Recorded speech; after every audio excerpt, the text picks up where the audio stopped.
Hello students, कैसे हैं आप सब। आई होप आप सब बहुत अच्छे होंगे। अभी तक की टॉपिक्स में हमने हीटिंग स्टार्ट कर दिया है, जिसमें आज हम पढ़ने वाले हैं रेजिस्टेंस हीटिंग के बारे में। जैसा कि आप सब जानते हैं, रेजिस्टेंस हीटिंग के बारे में मैंने थोड़ा सा ओवरव्यू दे दिया था लास्ट वीडियो में, तो उसी के आगे से आज स्टार्ट करेंगे। रेजिस्टेंस हीटिंग, रेजिस्टेंस वर्क कैसे करता है आप जानते हैं। अगर किसी एलिमेंट में बात कर रहे हैं हम रेजिस्टेंस हीटिंग की, रेजिस्टेंस हीटिंग की हम बात कर रहे हैं, तो आप सभी जानते हैं रेजिस्टेंस वर्क कैसे करता है। अगर किसी सप्लाई में V वोल्ट हमने दे दिया, एक साइड 0 वोल्ट, एक side V volt, R resistance के लिए, तो अगर इसमें करंट का फ्लो हो रहा है, तो ये आपकी हीटिंग जो देगा I²R, इसके अंदर पावर लॉस होगा। उस पावर लॉस में अगर टाइम का मल्टीप्लाई कर दें तो टोटल आपको इंटरवल टोटल हीटिंग मिल जाएगी I²RT। तो सीधी सी बात है, अब जहाँ पे भी रेजिस्टेंस की भी हीटिंग की बात करेंगे तो वहाँ मटेरियल कैसा बिहेव दे रहा होगा, एज ए रेजिस्टेंस। कैसे बिहेव देगा, रेजिस्टेंस की तरह। आइए समझते हैं कैसे देगा। सबसे पहले ये इसका पहला पॉइंट क्या हो गया रेजिस्टेंस हीटिंग के लिए, ये किस प्रिंसिपल पे काम कर रहा है, I²R लॉस के। किसके, I²R loss. It is similar to power loss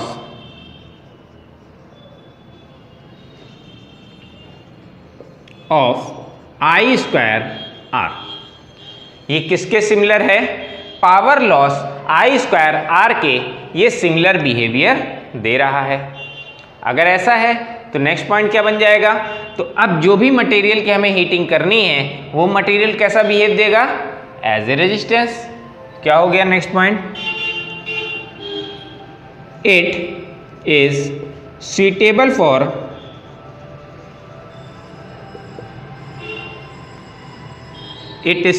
for highly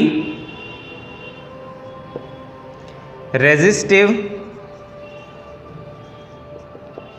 material.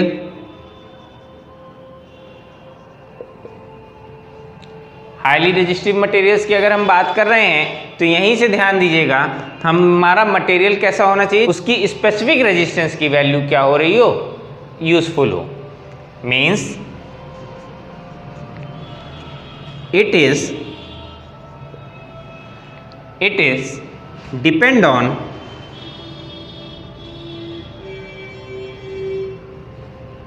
resistance of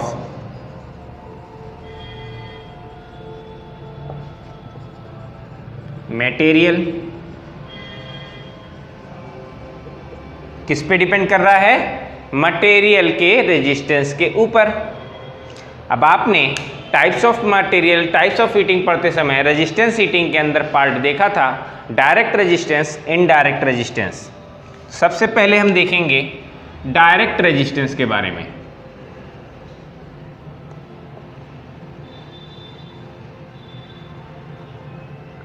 direct resistance heating,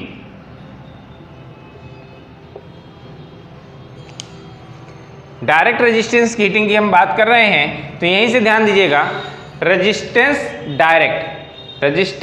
direct. Welding में भी हमने सब चीज नाम से पढ़ा था, इसके पहले इल्यूमिनेशन पढ़ते समय भी सब चीज नाम से पढ़ा था, वैसे ही यहाँ पे भी हम देख रहे हैं।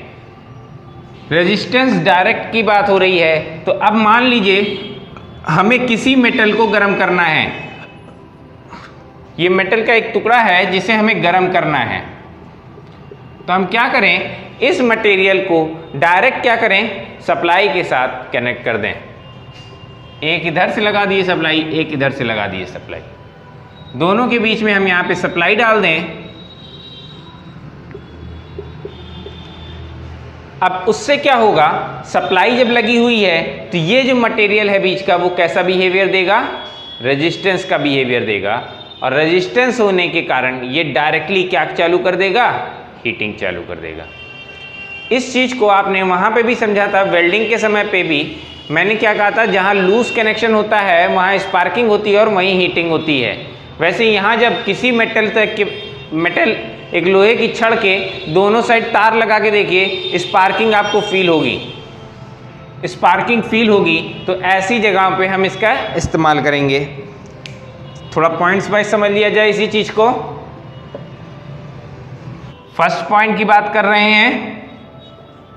पहला, मटेरियल कैसे कनेक्ट हो रहा है, डायरेक्ट कनेक्ट हो रहा है सप्लाई के साथ। तो material is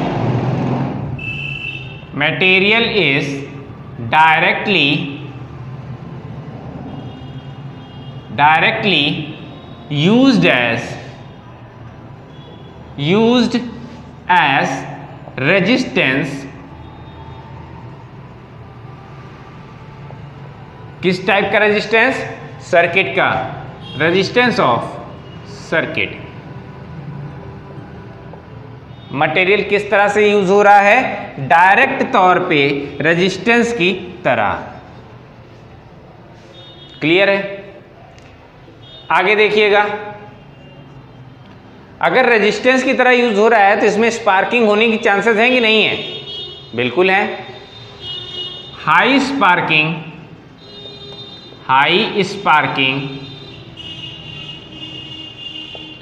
will be produced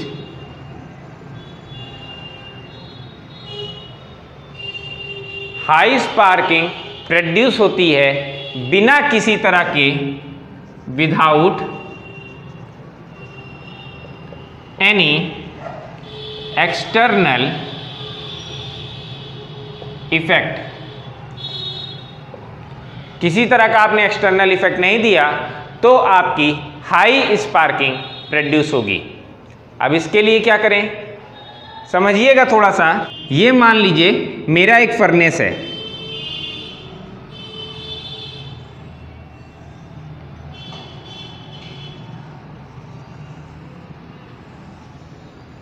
furnace हो गया, इसके बीच में मैंने मेटल पीस को भर दिया है जिनको मुझे गर्म करना है।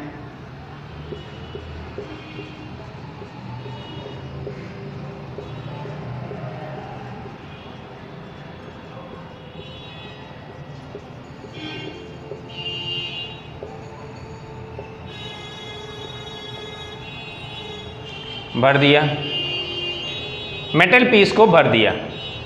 आगे समझिएगा, अब जब आप इसमें इलेक्ट्रोड लगा देंगे, 2 इलेक्ट्रोड की छड़ डाल दी, रॉड, इलेक्ट्रोड की रॉड डाल दी, आगे ले जाके सप्लाई से कहीं पे कनेक्ट कर लीजिए। अब ध्यान दीजिएगा, जब आप इसको इसके साथ छुआएंगे, मेटल का एक टुकड़ा दूसरे टुकड़े के साथ जहां टच करेगा वहां स्पार्किंग बनेगी कि नहीं बनेगी? तो इस जगह पे स्पार्किंग स्टार्ट होगी, इस जगह स्पार्किंग स्टार्ट होगी। इन्हीं स्पार्किंग के साथ ये आपस में क्या करेंगे, गर्म करेंगे। लेकिन ऐसा स्पार्क करना क्या आपके फर्नेस को सही रखेगा? उस पर भी इफेक्ट डालेगा। जिस फर्नेस में हम गर्म कर रहे हैं इफेक्ट डालेगा। तो इस स्पार्किंग को, जो हाई स्पार्किंग हो रही है वो डायरेक्ट स्पार्किंग ना हो, केवल गर्म करे, इसको अवॉइड करने के लिए हम यहाँ पे हाईली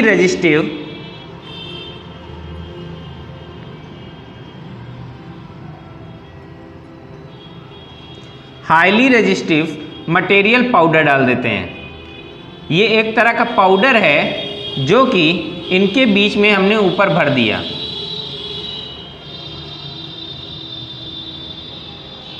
अब आप जानते हैं करंट का प्रोसेस क्या होता है। करंट हाई रेजिस्टेंस पाथ को ना फॉलो करके लो रेजिस्टेंस पाथ को फॉलो करती है। तो जब नीचे आपका एक मटेरियल भरा हुआ है और ऊपर आपने हाई रेजिस्टिव पाउडर डाल दिया तो करंट इधर ऊपर जाएगी क्या? नहीं जाएगी। सारी करंट जो भी हमें स्पार्किंग या हीटिंग देनी है वो ऊपर जाने के बजाय किधर जाना पसंद करेगी, नीचे के साइड, और नीचे के साइड जाएगी तो ये नीचे के हिस्से को गर्म करेगी। मीन्स नेक्स्ट पॉइंट क्या बन गया,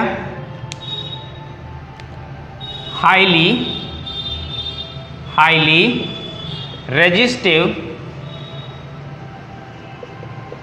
material is used to avoid highly resistive material is used to avoid sparking। Sparking को कम करने के लिए हाईली रेजिस्टिव मटेरियल का इस्तेमाल किया जा रहा है। आगे देखते हैं, आपको पता चल गया मटेरियल डायरेक्टली रेजिस्टेंस की तरह काम कर रहा है सर्किट में, तो करंट भी कहां से पास होगी, करंट डायरेक्ट मटेरियल से पास होगी, current directly pass through material, current भी डायरेक्ट मटेरियल के थ्रू ही पास होगी। आगे समझिएगा, इनका उपयोग कहां कहां कर सकते हैं, सॉल्ट बाथ फर्नेस, इलेक्ट्रोड,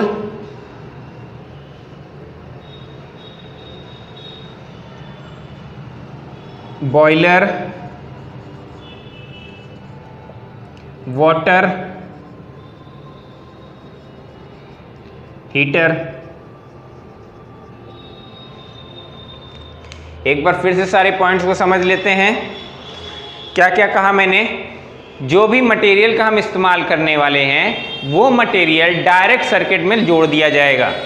अगर डायरेक्ट जोड़ा जा रहा है तो मटेरियल कैसे काम कर रहा है, रेजिस्टेंस की तरह, और अगर डायरेक्ट जुड़ा हुआ है तो करंट भी कहां से पास करेगी, डायरेक्ट मटेरियल के थ्रू पास करेगी। Current directly pass through material. अगर ये दोनों पॉइंट क्लियर है तो आगे समझिएगा, जहां कहीं भी आपका दो मटेरियल या मटेरियल इलेक्ट्रोड और मटेरियल आपस में जुड़े हुए हैं, या जॉइंट जहां भी बन रहा हो, मान लीजिए ये एक इलेक्ट्रोड है, ये है, इनका जॉइंट जहां बन रहा होगा वहां पे क्या बनेगा, स्पार्किंग बनेगी। तो यहां पे हाईली स्पार्किंग होगी। इस हाईली स्पार्किंग को अगर हमने कोई भी एक्सटर्नल सोर्स नहीं दिया है, एक्सटर्नल चीज नहीं दिया है, तो ये क्या करेगा, बहुत हाई स्पार्क देगा।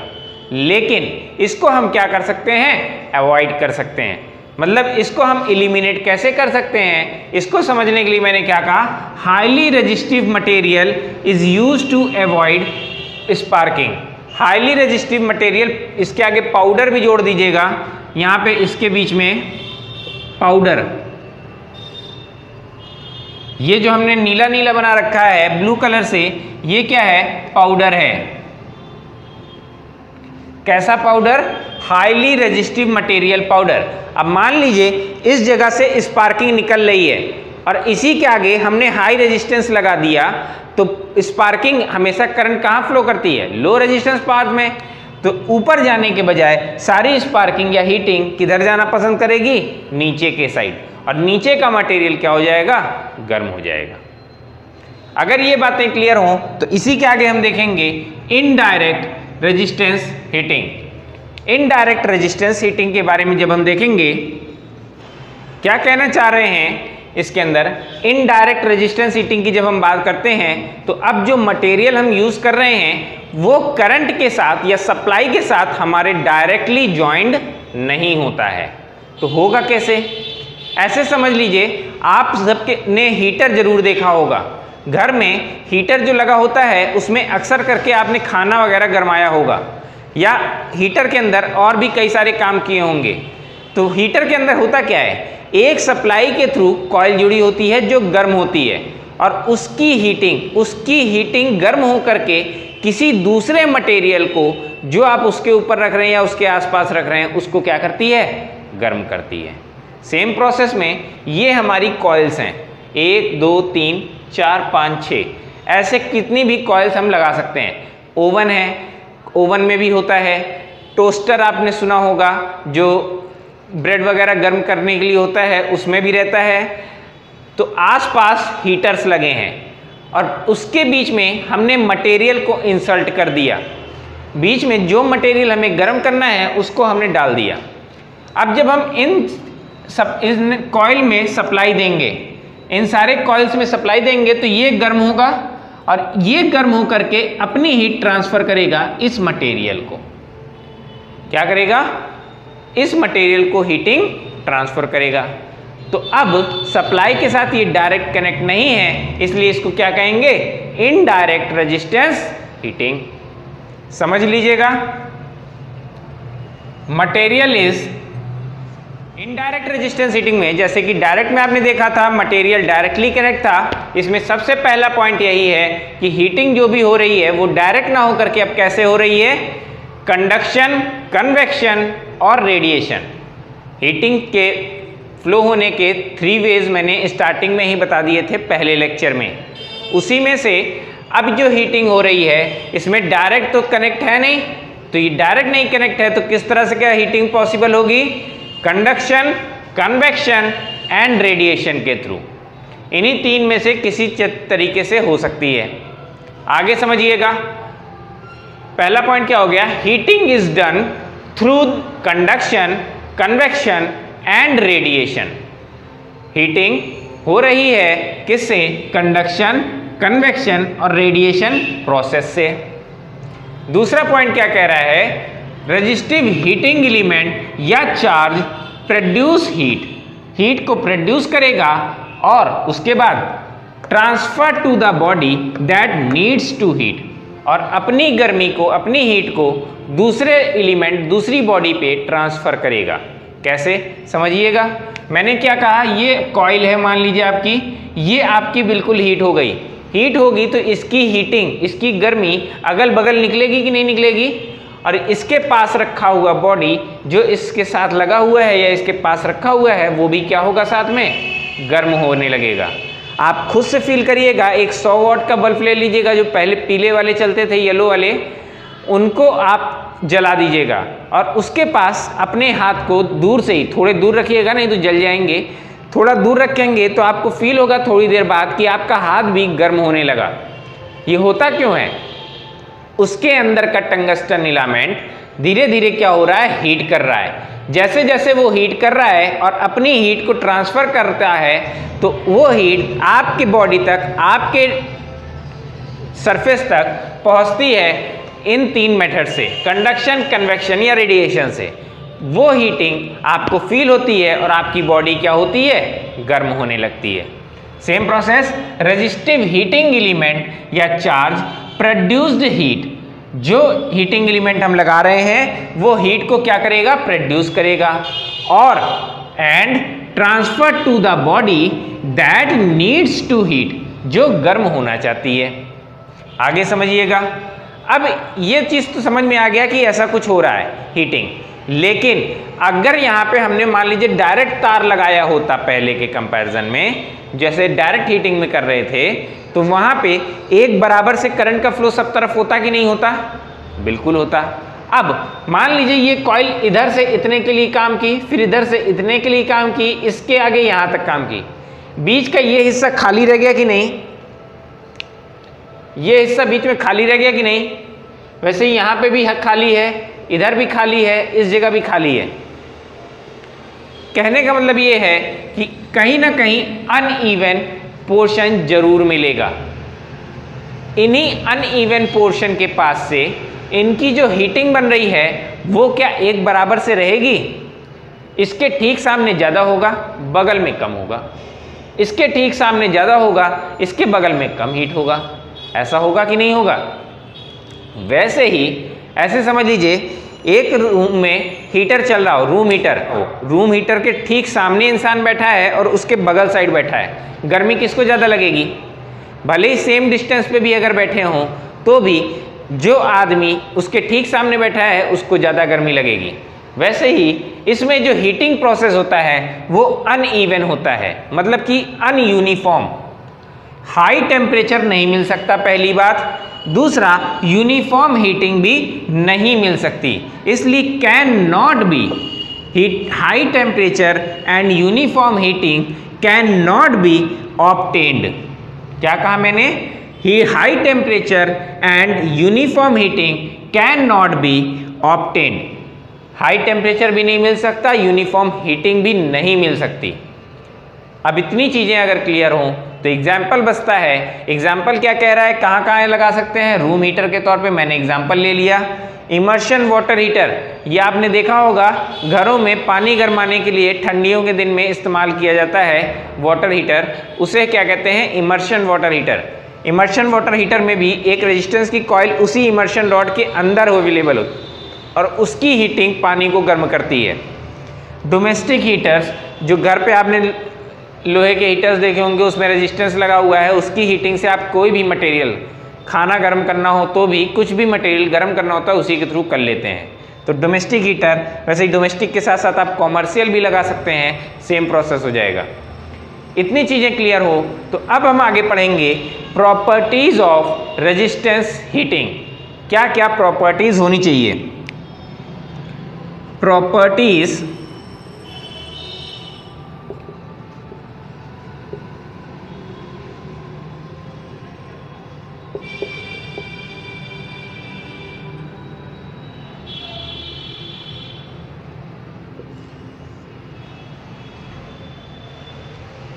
क्या क्या है प्रॉपर्टीज? जैसा कि हम सब ने जाना है, पहले भी मैं कह चुका हूं क्या क्या चीज मेन जरूरी है रेजिस्टेंस हीटिंग के लिए।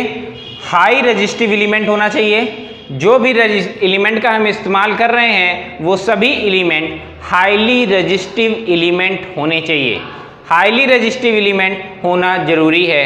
पहली प्रॉपर्टी क्या हो गई? Highly resistive element. दूसरा समझिएगा क्या हो गया? High melting point. क्या हो गया? हाई मेल्टिंग पॉइंट होना भी जरूरी है। Next, free from oxidation. Free from oxidation क्यों जरूरी है? समझ लीजिए आपने मेल्टिंग पॉइंट, अगर आप मेल्टिंग पॉइंट तो आपने अच्छा कर लिया, रेजिस्टेंस भी अच्छा कर लिया, लेकिन उसके अंदर ऑक्सीडेशन प्रोसेस बार बार हो रहा है तो इसको बार बार आपको क्लीन करना होगा, सफा रखना होगा, नहीं तो ये इन्वायरमेंट के भी टेम्परेचर से जंग लग सकती है, मतलब उसके ऊपर सफेद सफेद परत जम सकती है। इसलिए free from oxidation. Low temperature coefficient of resistance means इसका जो टेम्परेचर कोफिशिएंट है रेजिस्टेंस का वो भी कैसा होना चाहिए? लो होना चाहिए। इसलिए टोटल प्रॉपर्टीज आपको क्या क्या मिल गई? High resistivity, high melting point, free from oxidation, low temperature coefficient, इतनी चीजें जरूरी हैं। आगे देखेंगे कि हम कौन कौन से मटेरियल का यूज करते हैं रेजिस्टिव एलिमेंट में, मतलब रेजिस्टेंस व हीटिंग करते समय में एलिमेंट्स बनाने के लिए किस किस टाइप के मटेरियल्स का यूज करते हैं। अब हम देखेंगे हम हीटिंग करते समय रेजिस्टेंस हीटिंग के अंदर किस किस टाइप के मटेरियल्स का यूज कर सकते हैं। इसमें सबसे पहला मटेरियल हम जो यूज कर रहे हैं वो है नाइक्रोम। क्या है समझते हैं? Material used as heating element. जो मटेरियल हम हीटिंग एलिमेंट के तौर पे यूज कर सकते हैं उसमें कौन कौन से हैं? नाइक्रोम, कॉन्स्टेंटन या इसी का दूसरा नाम यूरेका, इसी का तो ये दूसरा नाम कॉपर निकिल एलॉय, या next Kanthal, next molybdenum, platinum, tungsten, graphite. ऐसे मटेरियल्स का यूज हम रेजिस्टिव एलिमेंट के तौर पे कर सकते हैं। अगर इन मटेरियल्स का हम यूज कर रहे हैं तो सबकी कुछ ना कुछ स्पेसिफिकेशन होनी चाहिए। वो क्या है इसको समझते हैं। नाइक्रोम, नाइक्रोम में निकेल और क्रोमियम वर्ड मिला हुआ दिख रहा है आपको, मतलब इसमें जो मिला हुआ है निकेल और क्रोमियम, दो एलिमेंट्स, दो मेटल पीस को मिला करके ये बनाया गया है निकेल और क्रोमियम, जिसमें 80% ऑफ निकेल और 20% ऑफ क्रोमियम होता है। क्या होता है? 80% निकेल और 20% क्रोमियम होता है। इसका टेम्परेचर हम यूज करते हैं 1000 डिग्री सेंटीग्रेड तक के टेम्परेचर हीटिंग के लिए इस एलिमेंट का हम यूज करते हैं। आगे मेल्टिंग पॉइंट कह दिया, मेल्टिंग पॉइंट इसका 1350 डिग्री सेंटीग्रेड होता है। मतलब इससे ज़्यादा, मतलब 1350 के ऊपर चले गए तो ये मटेरियल, नाइक्रोम मटेरियल क्या होगा, गल जाएगा। आगे बात कर रहे हैं कांस्टेंटन एलिमेंट की, इसी को हम यूरेका भी कहते हैं और इसी का नाम कॉपर निकिल एलॉय भी है।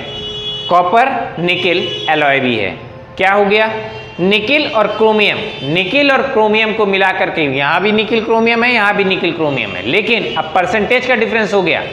ध्यान दीजिएगा, यहाँ पे 45%, यहाँ पे 55%, 45% और 55% दोनों को मिला करके इसको बनाया गया है। आगे देखते हैं, इसका टेम्परेचर ये 300 डिग्री सेंटीग्रेड तक के गर्म करने के लिए ही यूज कर सकते हैं। आगे मेल्टिंग पॉइंट इसका 1000 डिग्री सेंटीग्रेड तक हो सकता है। नेक्स्ट है कैंथाल।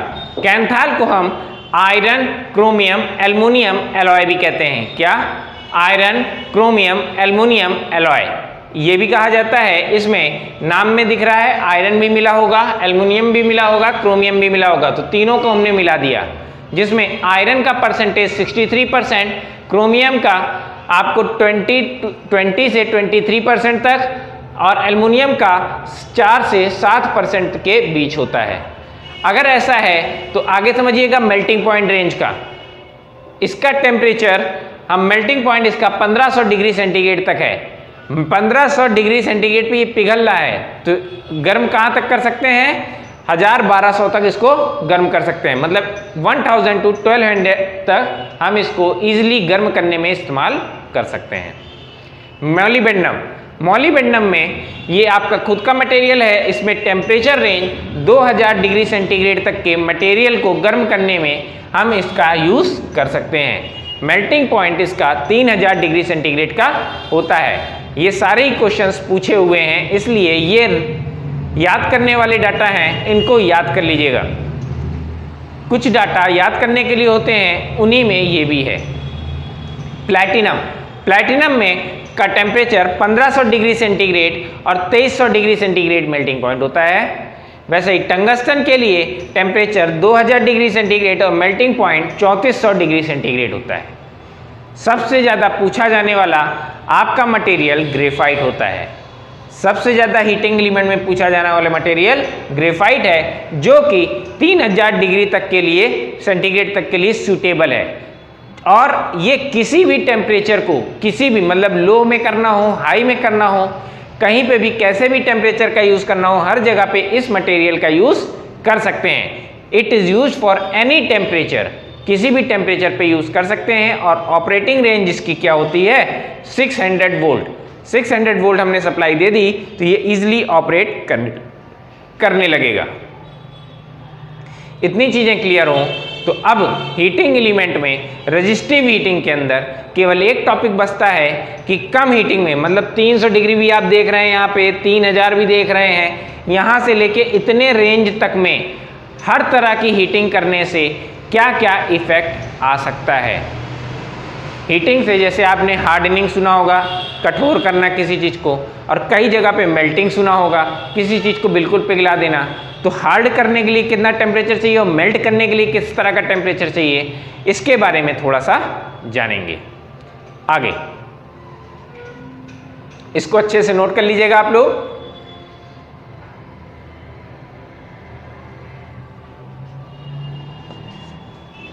आज की लास्ट टॉपिक देखेंगे, किन किन टेम्परेचर्स पे क्या क्या इफेक्ट आता है। रेजिस्टेंस हीटिंग में ये भी आपसे कई बार पूछा गया है, जैसे कि इसको इम्पोर्टेंट नोट्स के तरह भी डाल लीजिएगा या इनको अलग अलग आप हेडिंग बना लीजिएगा, जैसे आपको ठीक लगे नोट्स बनाने में। सबसे पहला पॉइंट, लो टेम्परेचर रेंज। अगर आप 300 डिग्री सेंटीग्रेड तक के लिए गर्म करते हैं, 300 डिग्री सेंटीग्रेड के लिए अगर आप गर्म कर रहे हैं तो उसमें क्या क्या प्रोसेस पॉसिबल हो सकता है। पहला प्रोसेस टेम्परिंग, हार्डनिंग, कोटिंग, वुल्केनाइजिंग। ये क्या होते हैं? टेम्परिंग मतलब लचीला करना, आपने हल्का गर्म कर दिया, उस पूरा ये एकदम हार्ड था और ये लचीला हो गया, तो इसे कहेंगे टेम्परिंग। हार्डनिंग, आप इसको बिल्कुल गर्म करें और गर्म करते ही तुरंत पानी में डाल दिए, गर्म करते ही पानी में डाल दिए, तो उससे क्या होगा, एक सरफेस मतलब इसका जो सरफेस है वो अचानक से ठंडा होगा और वो केवल हार्ड होगा, तो उसे ये सरफेस हार्डनिंग भी आप इसको लिख सकते हैं, सरफेस हार्डनिंग के तौर पे। कोटिंग, सेम वही प्रोसेस है, हमने इस हीटिंग को मतलब इस बॉडी को पूरी तरह से गर्म कर दिया और इसके ऊपर जो भी एलिमेंट, एक्स्ट्रा एलिमेंट लगाने हो, पेंट करना हो किसी तरह से, उसके ऊपर हमने डायरेक्ट डुबो दिया, तो वो क्या होगा, कोटिंग हो जाएगी। वुल्केनाइजिंग भी ऐसा ही प्रोसेस होता है, इसमें भी हम गर्म करते हैं और गर्म करते ही, इतना गर्म नहीं करते कि वो लाल हो, केवल गर्म करते हैं और गर्म करते ही हम लिक्विड में उसको डुबो देते हैं। Same process medium temperature range के लिए। जब हम मीडियम टेम्परेचर रेंज की बात कर रहे हैं तो 1000 डिग्री सेंटीग्रेड तक में हम क्या क्या प्रोसेस कर सकते हैं, एनेलिंग, नाइट्राइडिंग। आपने अक्सर देखा होगा कि कोई भी मेटेरियल, जैसे कि मान लीजिए हमने कई बार कीला देखा हो जिसमें जंग बिल्कुल नहीं लगती, स्टील के होते हैं या लोहे के होते हैं, तो उसमें नाइट्राइडिंग होती है। उसमें आपने देखा होगा उसकी नोक बिल्कुल कठोर और नोकीली होती है, ऐसा होता है कि वो मुड़ भी ना सके, इतना टाइट होता है वो। इसको ऐसे समझिएगा, नाइट्राइडिंग से आपका जो मेटल, मान लीजिए ये मेटल सरफेस है और ये बार बार काम करने से इसके सरफेस बार बार कट जाते हों। कोई मेटल पीस है जो कि सरफेस बार बार काम करने से इनके सरफेस किनारे से कट जाते हों, खुरुच जाते हों, किनारा कटने लगता हो, ऐसे मटेरियल्स। तो इनसे बचाने के लिए हम क्या प्रोसेस करते हैं, एनेलिंग या नाइट्राइडिंग। हम एक सॉल्यूशन में, एक नाइट्रेट के सॉल्यूशन में एकदम गर्म करने के बाद डुबो देते हैं उसको। नाइट्रेट की कोटिंग उसके ऊपर जब चढ़ जाती है तो वो कोटिंग उसके साथ बिल्कुल कठोर, मतलब उसके सरफेस को इतनी हार्ड कर देती है कि ये सरफेस कटने ना पाए। ये होती है एनेलिंग और nitriding. Same process high temperature range की अगर हम बात कर रहे हैं तो 1000 से ऊपर के लिए, 1000 से ऊपर के लिए हम क्या करेंगे, मेल्टिंग, फर्नेस में और हार्डनिंग। यहाँ भी हार्डनिंग दिख रहा है, यहाँ भी हार्डनिंग दिख रहा है। एक हार्डनिंग है पूरे मेटल को हार्ड करने का और एक हार्डनिंग है सरफेस हार्डनिंग की बात करने का। तो यहाँ पे जो हार्डनिंग है ये पूरे मेटल की बात हो रही है, पूरे मेटल को अंदर से लेके बाहर तक कठोर करना हो तो पूरे मेटल को बिल्कुल एकदम लाल रेड कर देते हैं और उसके बाद अचानक से उसके पानी के अंदर या किसी लिक्विड फॉर्म के अंदर डाल देते हैं, जिससे वो जल्दी से ठंडा हो जाए और तुरंत गर्म, तुरंत ठंडा होने से वो क्या होता है, कठोर हो जाता है, हार्ड हो जाता है। मेल्टिंग तो आप समझ ही रहे हैं, पिघलाना। फर्नेस का भी काम आप समझ रहे हैं, फर्नेस के अंदर कुछ भी चीज़ मेटल भर करके उसका भी पिघलाने का ही काम किया जाता है। हार्डनिंग बता दिया मैंने, बिल्कुल लाल, इसमें केवल सरफेस को गर्म किया जा रहा है, पानी में डुबो दिया जा रहा है। यहाँ पे पूरे मेटल को एकदम लाल कर दिया जा रहा है, एकदम वो पिघलने से ठीक पहले की अवस्था में आ जाए और उसके बाद उसमें डुबो दिया जाए। ऐसे मटेरियल ये हार्डनिंग में आ जाएंगे। तो ये चीज़ें आपसे कई बार पूछी गई है। हार्डनिंग प्रोसेस किस में किया जाता है, लो टेम्परेचर रेंज में, मीडियम में, हाई टेम्परेचर रेंज में। आप पूछ लिया जाएगा नाइट्राइडिंग प्रोसेस किस में किया जाता है, लो में, मीडियम में, हाई में। तो ये चीज़ें जब आपको पता होंगी तभी आप इजीली बता पाएंगे। तो ओवरऑल आपका topic resistance welding, resistance heating का यहीं ख़त्म होता है। रेजिस्टेंस हीटिंग ये तो मैंने इतना रुक के पढ़ाया है इसलिए आज इतना समय लगा, नहीं तो अगर मैं आपके पुराने प्रोसेस पे पढ़ा रहा होता तो ये लेक्चर 2 दिन में कंप्लीट होता। मैं बार बार कह रहा हूँ एसएससी जेईई की तैयारी करने वालों के लिए समय कम है। अब नया पढ़ना आप लोगों को छोड़ देना चाहिए और डेली आपके समय पे डेली कम से कम 5 पेपर डेली आपको सॉल्व करने हैं। अब के समय से आपको डेली 5 पेपर नहीं कर पाते हैं तो 3 पेपर कम से कम आपको सॉल्व करने ही चाहिए। इन पेपर को सॉल्व करने से मतलब नहीं है, सॉल्व करने के बाद 3 पेपर को सॉल्व करने पे आप मान लीजिए एग्जाम टाइम पे सॉल्व कर रहे हैं, जिस समय पे एग्जाम होते हैं उन समय पे इनको सॉल्व कर रहे हैं, तो बाकी बचे समय पे केवल और केवल इन पेपर की एनालिसिस करिए। क्या कि इन क्वेश्चंस में इसमें से गलत क्या रह गया और सही क्या बचा। हमने सही कितना किया, गलत कितना किया, और जो गलत किया है उनको कैटेगराइज कीजिए। सही की जरूरत नहीं है ज़्यादा, लेकिन जो गलत किया है उनकी कैटेगरी बांटना बहुत जरूरी है। क्या क्या? मान लीजिए अननोन क्वेश्चन,